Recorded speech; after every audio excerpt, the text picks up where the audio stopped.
Hi, I'm Mark, training manager at Vera Control. Behind me, my Vera connected smart home. Now if you take a look over my shoulder into that window, that's a VistaCam 700 that I've mounted in the window of my dining room facing out to my yard so that I can see what's going on around my house. Well, the reason that I did that is that I really haven't been able to find an outdoor camera that suits my needs in the way that I'd like it to until now. Let me introduce you to the VistaCam 1100. We take what we do seriously at Vera.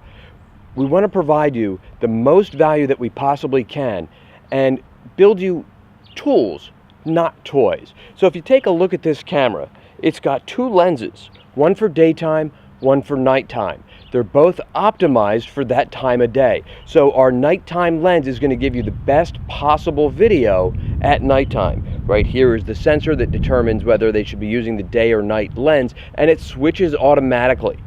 Down here is a motion sensor, so you can have it take pictures or record video anytime there's any motion. Now here's what's really cool. It's a nice, beautiful spring day today, but in the winter time when it's snowing, when we've got freezing rain and the camera could get covered in ice, that's not an issue. It has a heater built in so that it'll never ice over. We have now enabled one-way audio so you can hear what's going on outside where your VistaCam 1100 is. Something that's always bothered me about outdoor cameras is the power supply. Other people's cameras don't really think about plugging it in and the ramifications. So I went to the store and I picked up a camera, an outdoor camera, this one here, and this is what I've got to power it with. So this is as far as I can go. So I guess the expectation is I'm going to plug it in out here. There we go.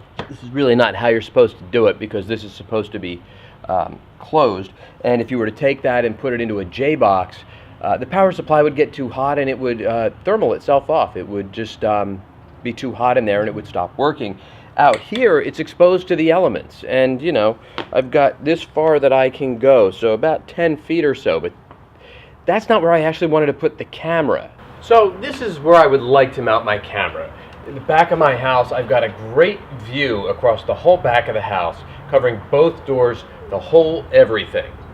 The problem is that this is way more than 10 feet away as the cable flies. So I had to bust out Old Ugly Orange. I did my best to wire manage it. I'm sure my wife isn't going to like that.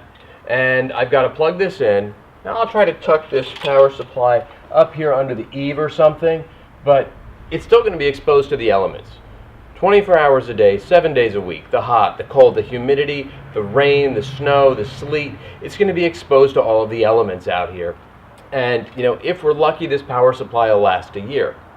With the VistaCam 1100, I'm going to mount mine right up here by my front door. It's really simple. It's a one-wire install. So you plug in your network cable.